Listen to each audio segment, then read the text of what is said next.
Hello students, very good afternoon. आज मैं आप लोगों को ट्रांसलेशन का एक बहुत ही महत्वपूर्ण टॉपिक पढ़ाने जा रहा हूं और टॉपिक का नाम है मजबूरी या व्यवस्था सूचक वाक्य। तो आइए सबसे पहले समझते हैं इसकी आइडेंटिटी। वे हिंदी वाक्य जिनके अंत में पढ़ता है, पढ़ती है, ना होता है, नी होती है जैसे शब्द आते हैं, तो ऐसे वाक्यों से मजबूरी या व्यवस्था का भाव प्रकट होता है और साथ ही साथ कर्तव्य, बाध्यता जैसे भाव भी निकलते हैं। तो अंग्रेजी में अनुवाद करते समय हैज टू या हैव टू का प्रयोग करें। इतना क्लियर है? देखो यहाँ पे मैंने लिखा वाक्य के अंत में पढ़ता है, पढ़ती है, ना होता है, नी होती है, लेकिन साथ ही साथ पढ़ता है, पढ़ती के पहले जो है मतलब क्रिया प्लस ना, नी, ने, ये भी आएगा। आइए देखते हैं।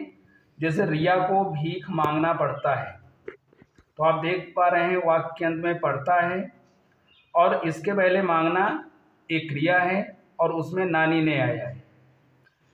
या इसको आप ऐसे बोल सकते हैं, रिया को भीख मांगना होता है।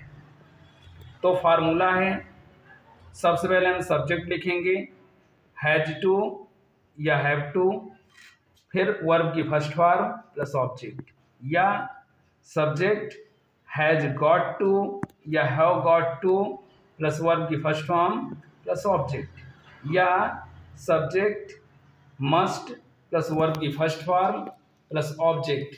आइए एक चीज़ और समझते हैं। ही, सी, इट और नेम, इसके साथ हम हैज टू लगाएंगे और आई, वी, यू, दे तथा बहुवचनकर्ता के साथ हम हैव टू लगाएंगे। तो आइए देखते हैं। रिया को भीख मांगना पड़ता है, तो इसका अनुवाद हम यहाँ पे करते हैं। तो सब्जेक्ट क्या है फ्रेंड्स? रिया।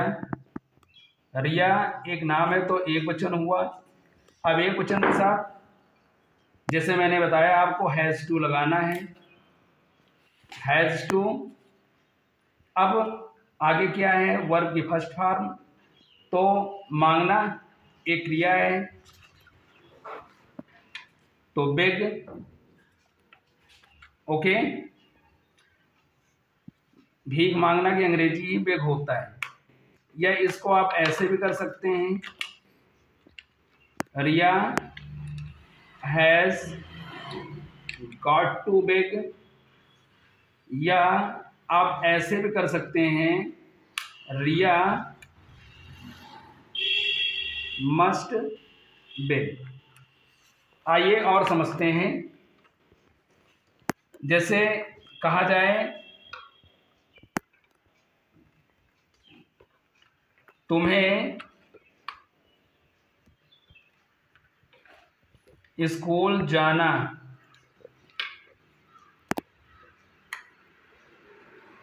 पड़ता है, तो यू बहुवचन है, तो हैव टू जाना के लिए गो, और जब हम कहीं जाते हैं तो प्रीपोजिशन टू, स्कूल। या आप ऐसे भी कर सकते हैं, you have got to go to school, या friends you must go to school. Modern age में मजबूरी या व्यवस्था के लिए ये प्रयोग यानी ये वाला नियम बहुत ज़्यादा प्रचलन में है, और ऐसे भी कर सकते हैं, ऐसे भी कर सकते हैं। आई होप ये रूल आपकी समझ में आया होगा। अगर समझ में आया है तो चैनल को लाइक शेयर और सब्सक्राइब जरूर करें। बहुत बहुत धन्यवाद।